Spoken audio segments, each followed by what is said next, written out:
السلام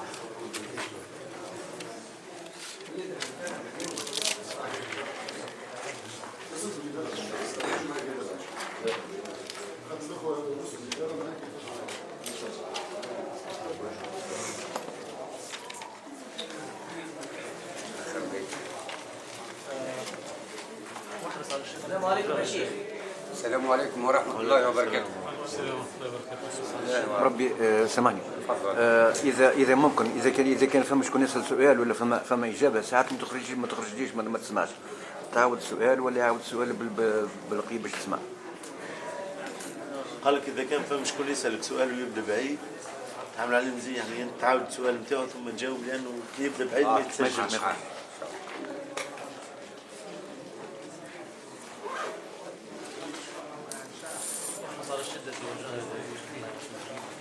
واحرص على الشدة والجهر الذي فيها وفي الجيم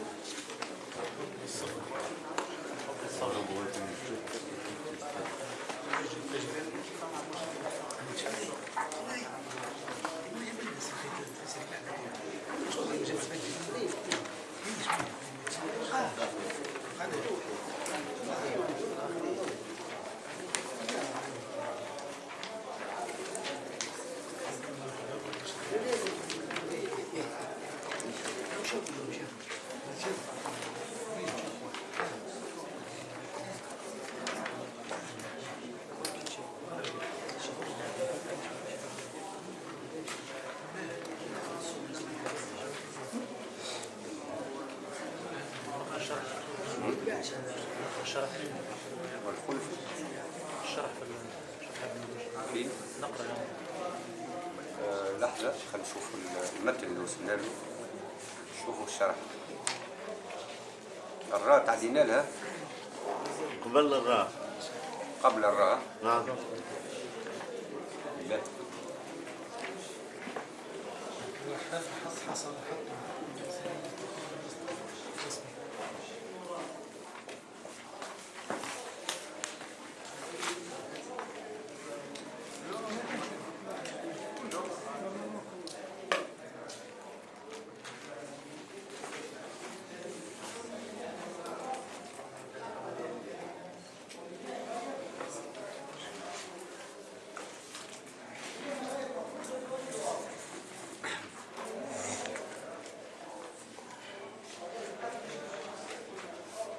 واحرص على الجهر الذي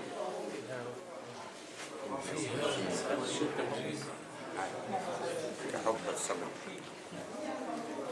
معك البيت اللي بعدها فيها وفي الجيم كحب الصبر.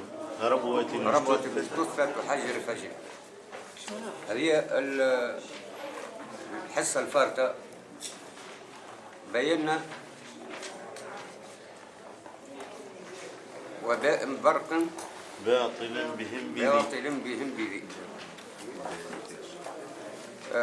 أي برق لمجاورتها الراء نعرفوها مفخمة. باء باطل يعني من الباء هنا نردوا بالنا باش ما نفخموهاش، خاطر يقولوا باطل ولا باء عادش وباء، هذا هو المقصود. يعني وباء باطل لمجاورات كيف زاد الباء مجاورتها الطاء، خاطر الطاء حرف استعلاء خص ضغط كذا. هذوما حروف الاستعلاء ردوا بالنا منهم اذا يكون قبله حرف من حروف المستفله، حرف استفهام كما الباء يعني مرقق. فاشار الناظم للانتباه لهذه الحروف التي تكون مرققة ثم يلي بعدها حرف استعلاء، ردوا بالنا منها. وإذا قال برق أو باطل نقيس على ذلك، لأن في القرآن ما فماش برق وباطل هكاهو. أعطانا يعطيك الصحة، أعطانا أمثلة والأمثلة نقيس عليها. وباء كيف بهم وبذي عنكم قاعدين تتبعوا ما لمجاورتها الرخاء. ونعرف حروف الرخاوة فهمني، نرجع للمتن. ورخوا شديد الغضب أجل قتل بكت. ثم إن الترقيق للباء والميم ليس قاصرا على ما ذكر في الأمثلة كما قلت لكم. يعني مش أعطاك هو الأمثلة هذوما مش يقيس عليهم، أي ليس قاصرا على ما ذكر من الأمثلة، بل هو عام في كل باء وميم حيث وقعتا، ولكن لا يبالغ في ترقيق الباء لئلا تصير كالإمالة. نعرف الإمالة هي تشبه الكسرة، معناها كما قراءة حمزة والكسائي، هذيك الإمالة. الهاء تولي هاء، طا هي.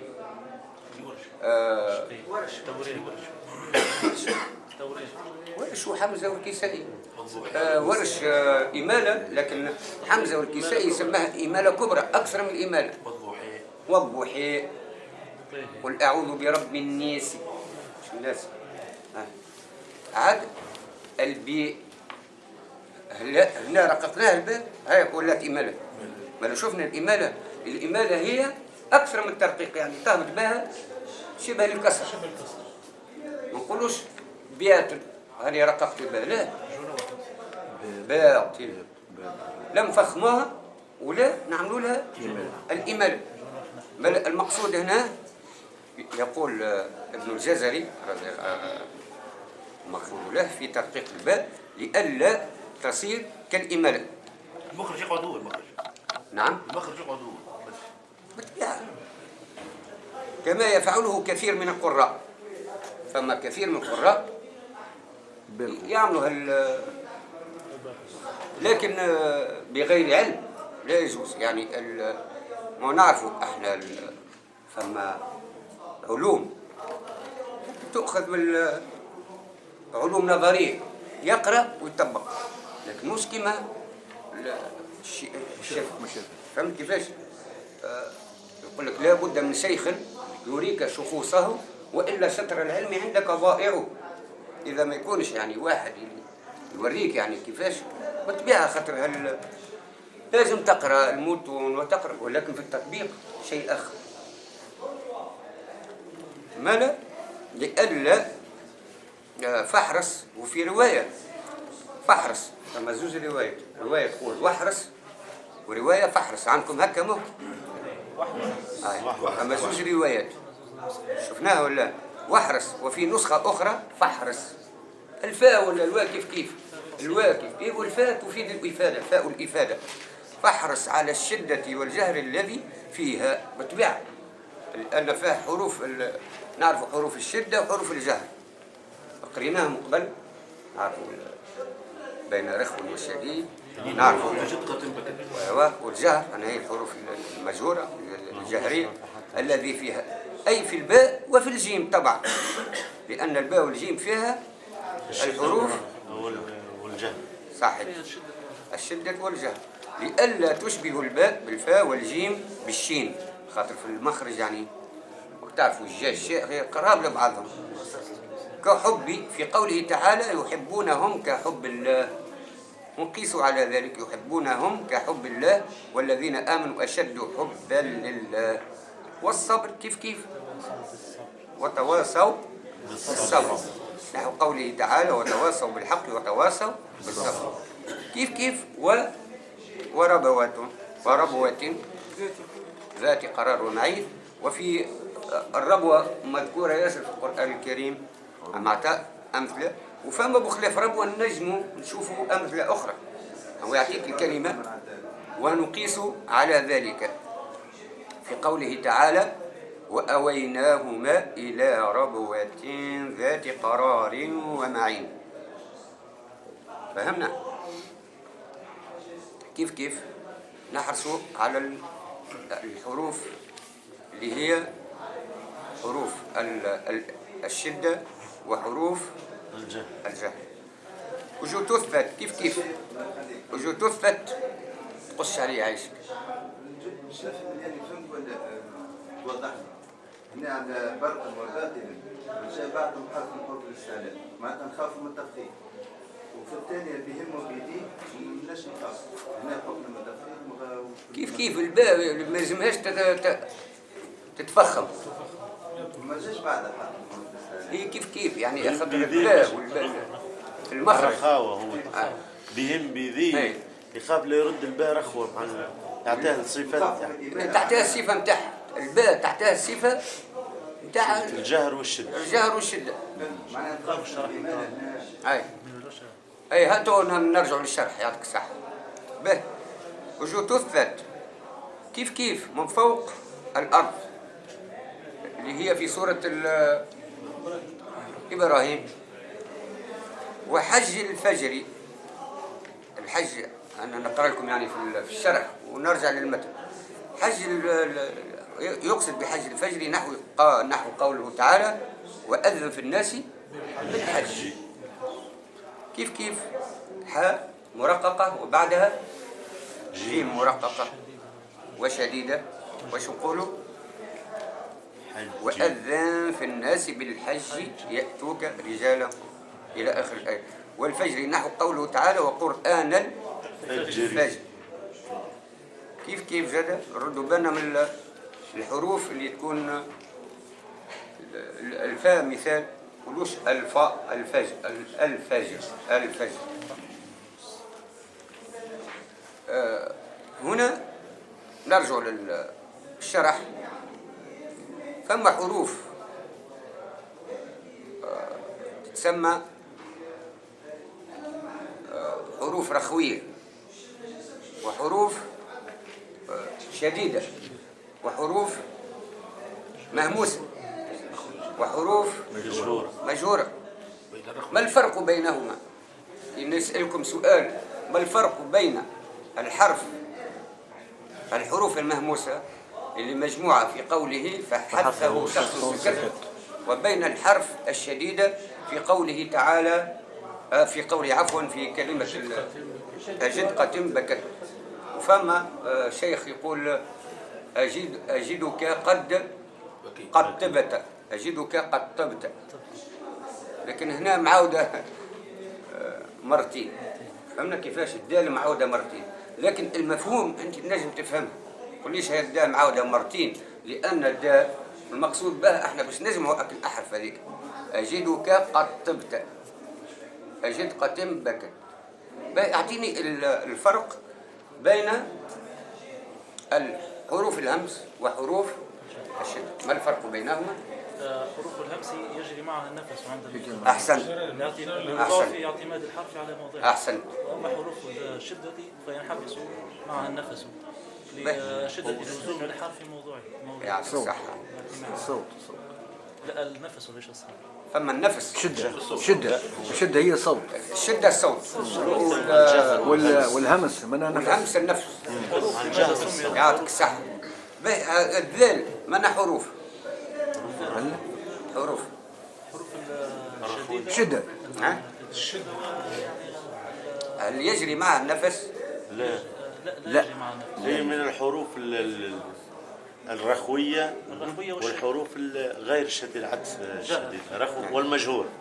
هو حرف جهري، الذال هو حرف جهري ورخو. شنو المعمول به؟ هو ينحبس فيه النفس ويجري معه الصوت. لأنه مجهول. وهذاك علاش بهم بذي الرد بنا مثال. وماذا بيا يعني جبت لكم متن. المتن هذايا مش موجود في الجزري، في ابن الجزري. المتن هذايا فيه صفات الحروف. صفات الحروف ماذا بيا تحفظها، تحفظ صفات الحروف كما تحفظ، لأن الاعتماد كله هي على الصفة. إذا حفظنا صفات الحروف ما شاء الله مع مخارج الحروف حفظتها ويعطيكم الصحة، ثم تجي بعدها صفات الحروف نحفظها كما حفظنا المخارج، نوليو نعرفوا كل حرف صفته، لأن صفة الحرف أقوى من المخرج البلاصة منين يخرج، أما الصفة نتاعو أقوى من خاطر فيه قلنا من 5 إلى 7 صفات. المتن هذايا إن شاء الله ممكن نكون جبته. يعطيك الصحة. هذا يعني نجموا تحفظوه بسهولة، ما فيش صعوبة يعني.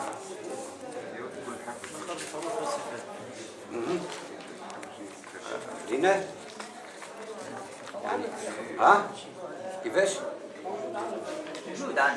موجود عندكم مش في المقرر في المتن؟ لا ما عندناش قرأوا لنا سيدي.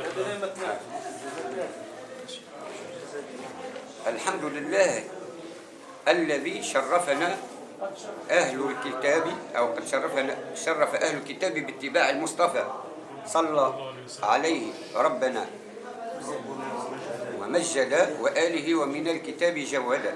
وبعد للحروف أوصاف أتت 5 فما فوق إلى 7 ثبت. وبعد للحروف أوصاف أتت 5 فما فوق إلى 7 ثبت. واضح؟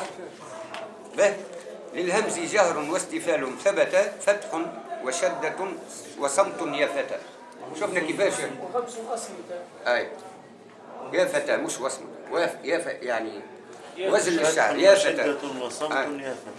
فهمنا؟ شفناها؟ يا فتى هذه ايش يقصد؟ يعني كل حرف الصفة بتاعه بالمتن، والمتن هذا يعاونكم على الحفظ، خاطر من حفظ قلته لكم الأول من حفظ المتون حسب الفنون، باش ما تقعدش تلوج شنو هالباش فيه. ترى ناخذوا الذال، للذال استفال مع جهر كذا، فتح ورخ ثم أسمات خذا. شفناها؟ ذال أي الذال هذه كان نتحبوا معناها هذوما قداش فيه من بيت؟ والله ما حسبتوش، نحسبوه من 6 3 4 5 6 7 18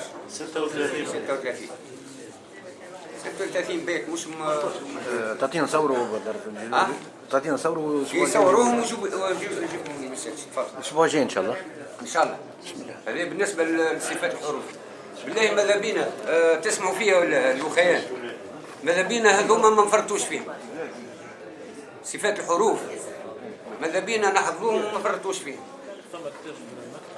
ها؟ أي. أي.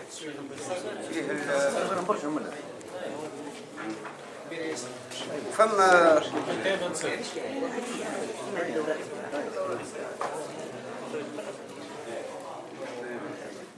ورقني في ورقتكم. نرجع ملا في الشرح. قلنا ما نبالغوش في الترقيق، كذلك ما نبالغوش في التفخيم. كيفاش نبالغوا في التفخيم؟ عند حروف الأطباق. عند حروف الأطباق. وما هي أكثر إطباقا؟ طاء. أعطيكم الصح. وبعدها قاف.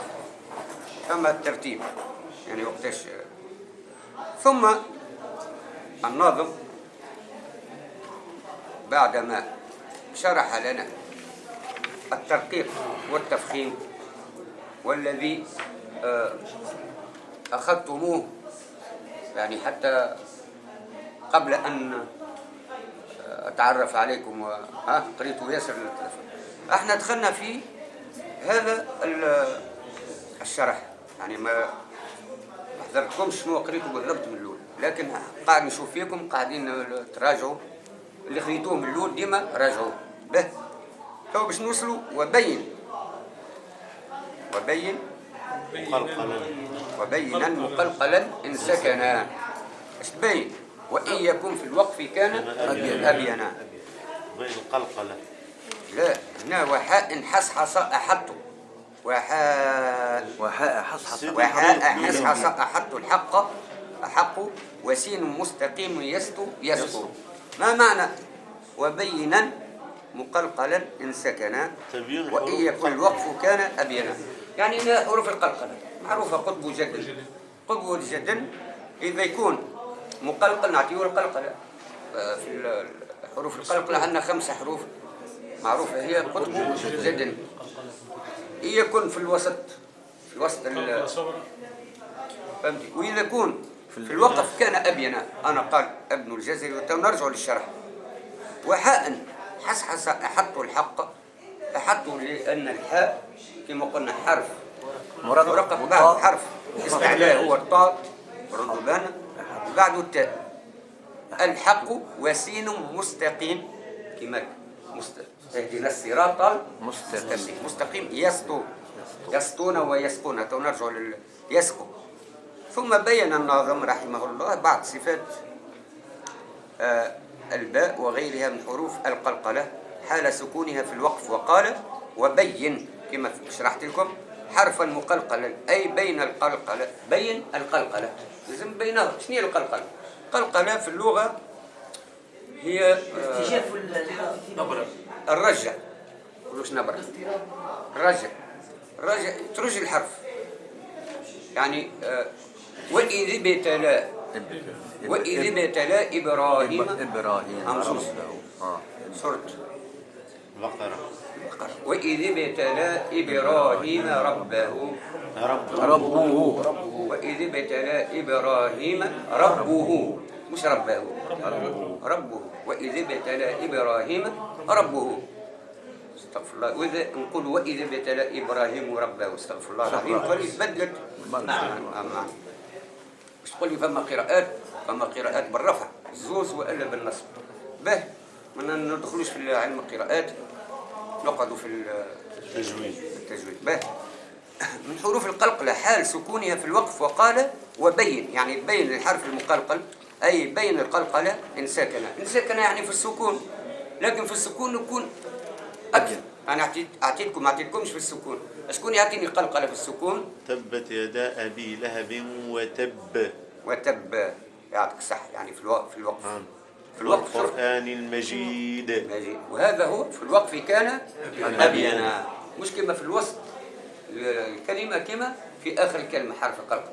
حرف القلقلة يكون في وسط الكلمة شوية، يكون في الآخر ظهره أبين. فما علماء يقولوا قلقلة صغرى وقلقلة كبرى. فما اللي ما يقولكش لا قلقلة صغرى لا كبرى أنت تمشي على نعم. قال ثلاثة. قال من الوسطى في أول الكلمة كما يقول كيف في غيري في نحو ربوة شو نقول هنا؟ ربوات ذات قرار ومعين. وإن يكن سكونه في الوقف نحو قريب كان أبين كما قلنا. منها عند سكونه لغير المغير لغير الوقف. ومثال بقية الحروف القلقلة الغير الموقوف الوقف. أعطيتكم مثال يقطعون وقتر وجد بينه يدخلون نقيسوا على ذلك. خلاق محيط بهيج مجيد. احنا كي ناخذوا سورة قاف ونقراو الأكثرية قاف والقرآن المجيد بل عجبوا أن جاءهم منذر منهم فقال الكافرون هذا شيء عجيب. قولوش عجيب كي قلنا عجيب اش عملنا؟ زدنا حرف. شفنا كيفاش نردوا بالنا القلقلة نعطيوها قلقلة، نعطيوهاش حرف اخر. اتمام الحركة. الحروف عندها صفة نعطيوها صفتها، وذاك علاش قلت لكم تحفظوه. عندها صفة القلقلة نعطيوها قلقلة. ما عندهاش ماهوش حرف مهموس، ماهوش حرف بلى. ومجيد كذلك. ومما يجب البيان فيه بجانب التدقيق الحاء الأولى والثانية في لفظ حسحس أو جينا توا حسحس في سورة سيدنا يوسف. فمن يقول لك لا ما تقول سيدنا يوسف، قول سورة يوسف. لازم سيدوه نبي عليه السلام. يعني سورة يوسف وما أدراك.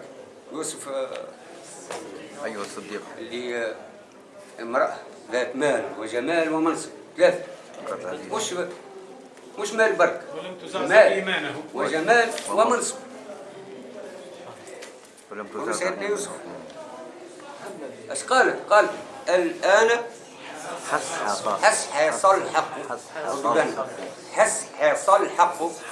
حس حصل الحق. حس حصل ولا تسين. حس حصل لا حق. سامحوني بالواحد بالواحد. علاش؟ باش نبين لكم. راهو ساعات كنا الرق والحال الصاد ما عادش يخرجوها في بلاصتها.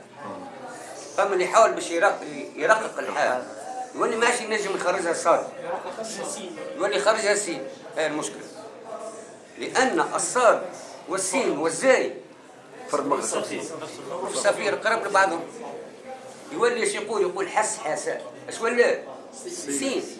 مالا حس حساء. حس حساء. حساء. هذه زاد ابن الجزري قال تردوا بالكم منها، اللي هي في سورة يوسف. القاعدة كون الحرف الأول مستفل والثاني استعلاء. ردوا بالنا من حرف يكون مرقق وبعده حرف مفخم. هذه القاعدة قاعدين نفسروا فيها توا. فسروا ردوا بالنا من الحروف يكونوا بحذا بعضهم، وخاصة على ساعة تلقى ثلاثة بحذا بعضهم. أو كما حس حاسة أو زوج بحذا بعضهم. الأولى تبعني مليح. الأول مرقق حاء، الثاني استعلاء صاد، اللي بعده مرقق مستفل حاء، واللي بعده مستعلى صاد. شكون اللي عملنا هنا؟ ردوا بالنا في النطق. سامحوني بعد اذنكم.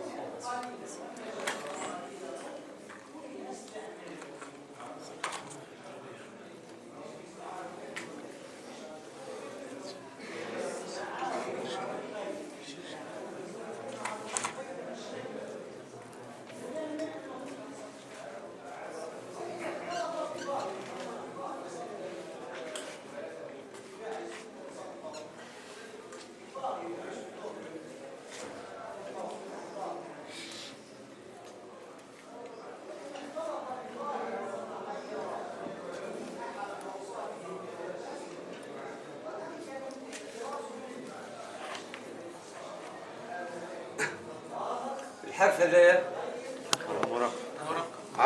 شنو الصفة نتاعو؟ استفادة. مهموس فحثه صار مهموس. ثلاثة. والصاد مهموس. ولكن مستعد. مهموس لكن مستعلي. صحيح. الاستعلاء معروف هو ارتفاع اللسان. الحاء هنا كيف نفس الحاء، حاء من بعدها حاء، لكن الصاد اللي جت في الوسط. ردوا بالنا اذا الرقوا هذه تولي تخرج سين. حس حصل. وما فما حتى في القراءات السبع او في القراءات العشر ما فما حتى قراءة تقول حس حساء. حس حصل. تو شفنا كيفاش. لو كان باش تقول لي هو فما، لا فماش، ما فما حتى قراءة تقول حس حساء. حس حر. فما اللي يقول يرقق هذا يقول حس حق صا، ما عادش ينجم يرقق الثاني. يولي هنا يلزمها التدريب في كتاب الله بالطبيعة. ما في رتل القرآن ردوا بالنا مدول بشوية من بعد الإنسان ياخذ لسان على ولله المثل الأعلى. الإنسان كي يتدرب على حاجة كما يقول المتنبي لكل امرئ من دهره ما تعود اللسان بحول الله يولي يرتب في ذكر الله، يولي كل حرف يخرج من بلاصته من غير ما تشعر، من غير التكلف كما يقول ابن الجزري، بدون كلفة وبدون تعسف. ما تراه. خلينا نبداو. حاس الأولى باهية، الثانية حاس يعطيك الصحة. تراه سي حاس حاصل. الثانية خرجتها حق، مرات ما تفيقش بها راه. حاس أنا الثانية حق ريتها تفيقوا بها ولا تولي حق خاطر بعدها الصاد. حاس الثانية سين. سين. حص حصا حص حصا صحيح. انا اما تولي بزربه، تولي حص حصا تولي بزربه حس حصى حس حصى تخرج كالسين. ردوا بالنا نخرجوها السين. انا حطيت لكم تفضل. حس حس حس حصى الحق يعطيك الصح. حس ما أنا شفنا ابن الجزري يقصد ردوا بالنا من كلمة حسحس الحق لمجاورته الصاد المفرد، وكذلك في لفظ أحط كيف فما نقول أحط في سورة النمل خاطر بعدها الطاء، والطاء حرف استعلاء أحط وقلقل. يعطيك الصحة فيه صفة قلقلة. بلاش كيفاش تقراها؟ أحط في سورة النمل. ها؟ فيها إدغام؟ هل فيها إدغام هنا؟ ها؟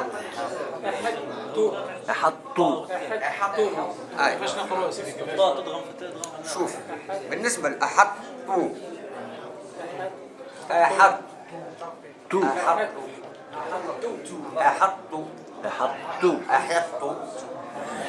أحط لأن التاء والطاء أي إدغام نقص. لأن وقالت أحطت بما لم تحط به وجئتك من سبأ بنبأ يقين. ملكة سبأ وجدت امرأة تملكهم وأوتيت من كل شيء ولها عرش عظيم وجدتها وقومها يسجدون إلى آخر الآية. ما أحط كما نجيب لكم كلمة تشبه لها في القرآن الكريم. بسطت. يعطيكم الصحة. لئن بسطت إلي يدك لتقاتلني ما أنا بباسط يدي. تفضل. بينت الشيء في الاخر يعني نوصل للتاء ام ما بين الطاء والتاء. في بعض القراءات التاء نوع فيها أي كما جرى النفس فالهمس. الهمس أي أحط أحط اذا هنا ثم قراءات يقرا لك ياطق الطاء يعني ياخذ منها صفه التي هي التفخيم فقط، ياخذ منها التفخيم فقط، ثم التاء تكون حاره كلها مثل أحط مثل ثم في آية أخرى ألم نخلقكم. يعطيك صح. كما هذه تو ألم نخلقكم. أجبت المثال لو جاريها يا ذا ألم نخلقكم. هو تو القاف نفس القاف والكاف المخرج من الحرف. فما اللي يخرجها يقول ألم نخلقكم على أساس كونه مش يقلقل القاف، لأن القاف من الحروف القلقلة يقلقلها ويبين الكاف. هذا خطأ. أو يخلطه يعمل إدغام، وهذا خطأ أم مش خطأ؟ ها؟ شيخنا فما على مذهبين. فما الأدغم إدغام ناقص وما الأدغم إدغام ها سيدي كامل. اسمعوني مليح.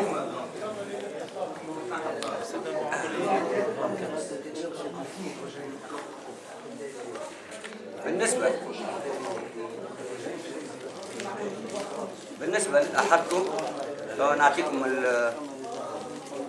أحط بما لم تحط به وجئتك من سبأ بنبأ يقين إني وجدت امرأة تملكهم به. اسمعوني مليح. ولا يجوز للقارئ بالإدغام الناقص وهو ظهور صفة الاستعلاء في القاف أو الإدغام الكامل وهو نطق الكاف مشددة. هذا خطأ كنت قلتكم عليه. هذا خطأ من الكتب. خطأ من الكتب قاعدين تقرأوا في هذا. خطأ من الكتب، بل لابد من التلقي من أفواه المشايخ المتصل سندهم بالنبي صلى الله عليه وسلم. فما ما نقولوش ما نقولوش كما قلنا ألم نخلقكم، وما نقولوش ألم نخلقكم.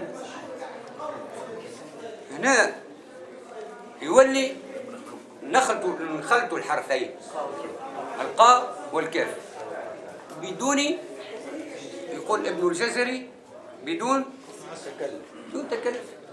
أي حطوا ألم نخلقكم، ألم نخلقكم، ألم نخلقكم، ترى ألم نخلقكم، ألم نخلقكم. صحيح.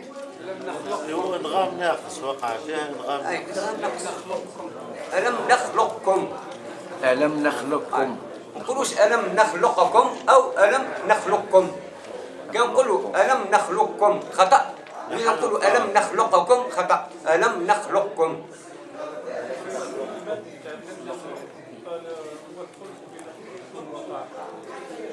الخلف يعني أي الاختلاف، اختلافات في الرواية، في الرواية مش في النطق. قراها بالادغام كامل. شوف خطأ سمح كي قال هنا خطأ، هنا عاد فما شكون يقرا نخلقكم ادغام كامل، خاطر فيها خلاف. اما كي نقول خطأ هنا تولي كأنه معناها مش اعتبر الاخرين مش خطأ. غالطين. هو احنا حتى ابن الجزري حطها فيها خلاف الكلمة في قراءتها مختلفين في كلمة نخلقكم. باهي احنا تو فاش نقراو؟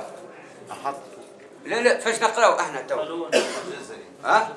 تحبوا تدخلوا في القراءات الأخرى؟ لا هو بيد ابن الجزري قال فيها خلاف. اي خلاف يا رسول الله. انتم قاعدين فاش تقراو؟ قالون قانون شحال بالادغام كامل نخلقكم، هكا ادغام كامل قانون. ألم نخلقكم ادغام كامل مشدد، الكاف مشدد. هنا قال خطأ واحنا في قانون روايتنا نخلقكم.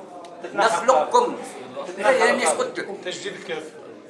لهنا حطيت الفقرة اللي قريتها لنا قلت خطأ كي نقراو بالكاف المشدد. الفقرة اللي قريتها لنا مش كنت قرأنا فيها. لا حول ولا قوة.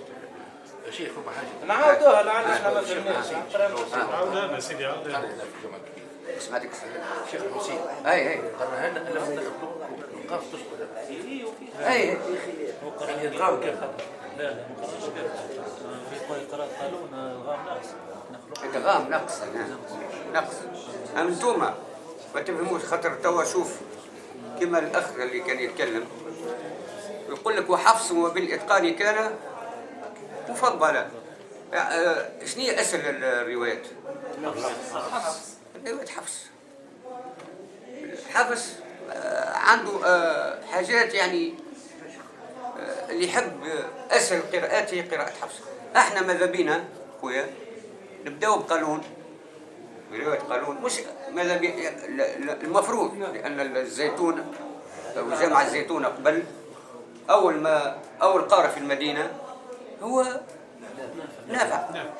نافع له راويين اللي هما قالون وورش. كي نرجعوا للشاطبية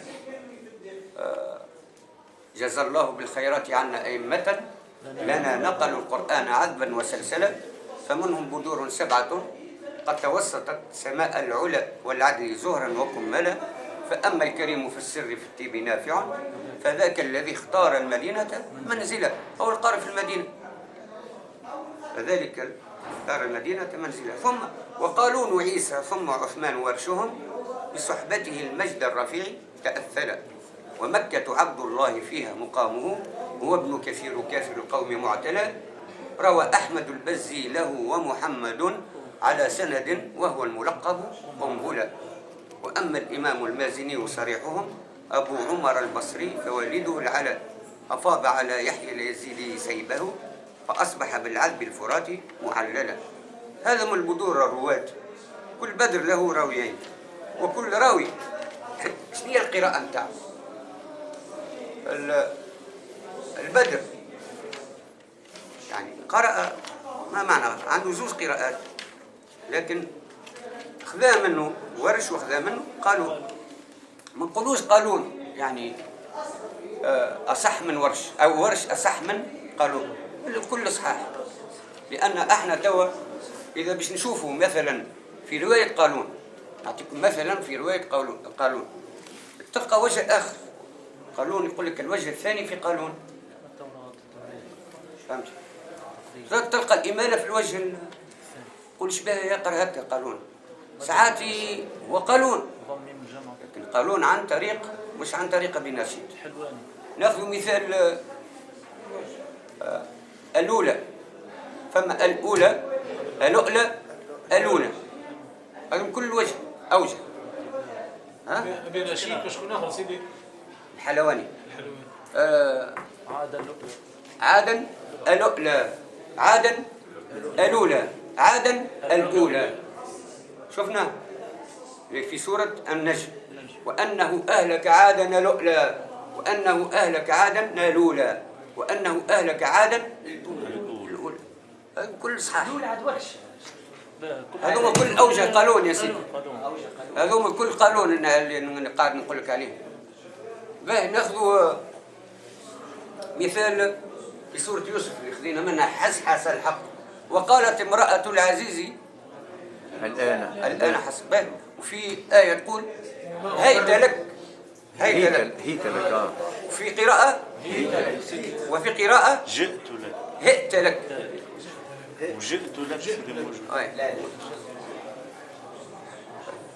ولهذا سمك القراءات كلها هذوما تو في الإدغام.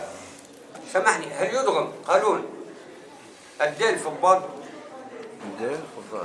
الدال في الضاد في الضاء ورش يدغم. شفنا هنا فرق بدل في الإدغام مو مش كيف ورش يقول قد ظلموا قد ظلموا وقالون قد ظلموا يعمل قلقلة ثم بظهر الحرف يعني ورش يضغم قالون لا. وتونصل الإدغام هذا المثالين المتقاربين المتجانسين والمتباعدين. أما إدغام متباعدين يختلفوا. الإدغام وشكون أكثر باختصار أكثر واحد في البذور في الإدغام هو السوسي معروف يعني يدغم حتى ما يكونش فيه السكون. أي قل يا مريم لقد جي شيئا فريا. وين التاء؟ التاء ما فماش. سورة مريم يا مريم لقد جي شيئا فريا التاء يدغمها في الشاء. تقولوا له لا أنت غلط شبيك تقرأ هكا. لا كل صحيح. ما لا نرجع نعم جاءت معي لا إله إلا الله. لئن بسطت إلي يدك لتقتلني ما أنا بباسط يدي ونحو ذلك لئلا تشبه الطاء بالتاء المجانسة. ما معنى يعني متجانسين باتحادهما في المخرج. نعرفوا التاء والتاء فرق. ساعات يدغموهم وقتاش يدغم التاء في التاء شكون ترى هاتيني ادغام الطاء في التاء خويا هذايا اللي عنده اعطيني ادغام الطاء في التاء. لا في حالة أخرى ودت طائفة هاي في سورة آل عمران ودت طائفة من أهل الكتاب هي ودت وبعدها الطاء ودت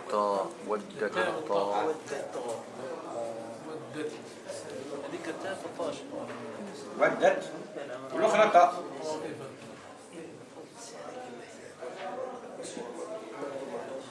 يا شيخ اقرأ هذه. هاي ودت طائفة. ها؟ ودت طائفة. شنو العمل هنا؟ تضغم التاء الطالب. مال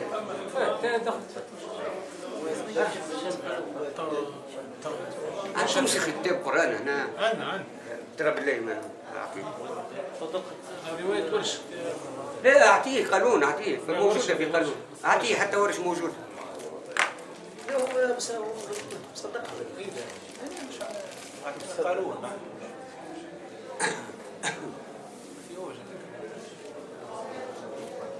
مالا ودت طائفة، ودت طائفة.